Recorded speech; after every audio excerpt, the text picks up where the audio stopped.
Well, if you're looking for something cool, you're sure to find it at CES, the Consumer Electronics Show.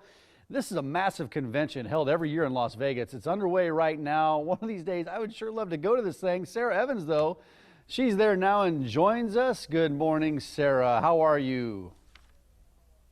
Good morning. I'm great. How are you doing? Fantastic. I'm so jealous of you. Every time we talk to you about every time this year down from at CES. And I'm always so jealous. You see a lot of cool things down there. So what do you see as the biggest trends coming out of CES this year? This year it continues to be about connected homes, connected cars, connected businesses. Our homes are getting smarter, cars are getting smarter, but also augmented reality, virtual reality, robots, drones, 4K, 8K TVs. Those are just a few of the things I'm seeing, and can't wait to go get my hands on them. No kidding. What are some of the newest? We've seen all this stuff for smart homes, right? That's like, I think that's one of the big trends that's down there right now. What are some of the newest options for that, for these smart homes?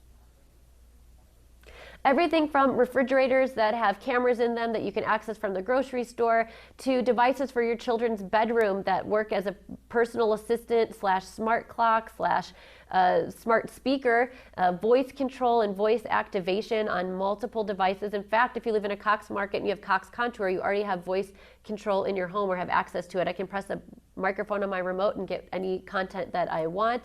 But we're seeing more trends and more rise in those categories, but it all relies on a strong broadband connection because we have lots of devices coming. That's the base right there. You got to have that strong connection. And you're talking about being able to access your refrigerator from the grocery store, to see a camera, to see maybe, do I have ketchup? Do I need to get ketchup? So you look in your refrigerator, you peer in there. So how have connected homes really, how's it really starting to impact our lives? Well, it's already, a lot of it is to market too. So it's not just smart homes, but home security, home automation. For myself, I have home life. So I have different things set up for smart sensors. So I have automatic door locks I can open and close. I've got cameras in key areas that I can access, smart thermostat, smart lighting. And eventually our cars are even going to be able to talk to our homes so that things can start waking up in our house before we get home based on geolocation areas and triggers that we have set up. So as these homes get smarter, we'll see more devices that are also connected and in ways that we might not have even thought possible. Yeah, I'm already getting, kind of held down at home with all my devices. I was looking on the list of my router and I can see all these different devices. I didn't realize I have this many devices connected to my network.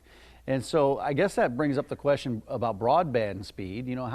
Why does broadband speed matter? And I guess how fast is fast enough? Well, as you know, looking at that list, if you're anything like the future, it has been said that we're going to have 50 connected devices by the year 2020. I'm more than halfway there, and it sounds like you may be as well. And speed matters because each of those devices is taking up room, essentially. And you want to make sure that your internet can provide for all of it. If you live in a Cox market like I do, we have access to gigabit internet speeds. And just to give you some context, that's 100 times faster than the average internet speed. So if you want to make sure there's no buffering, delays, loading times, and everything kind of runs and works seamlessly as you add on top of all of those devices, you want to make sure that you know that you have the right speed for the number of devices you have. Put that into perspective. If we're talking about, let's say we got 2 or 3 iPads, we got a couple TVs, they're all streaming video at this point. Let's say 5 or 6 devices, all streaming video, which those video files are huge. How fast could it download that video? Would you see any hold up on any buffering, any slowdown at those speeds?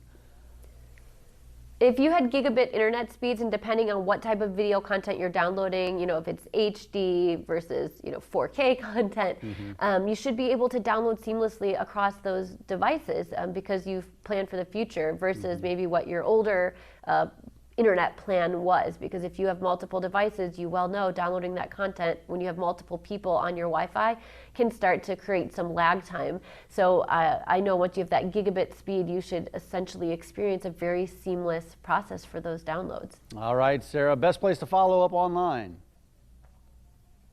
You can follow along with hashtag CoxCES on any social network. We'll be posting all of the content and footage, pictures, selfies, of course, that we're getting from the show floor and everything that we're posting about.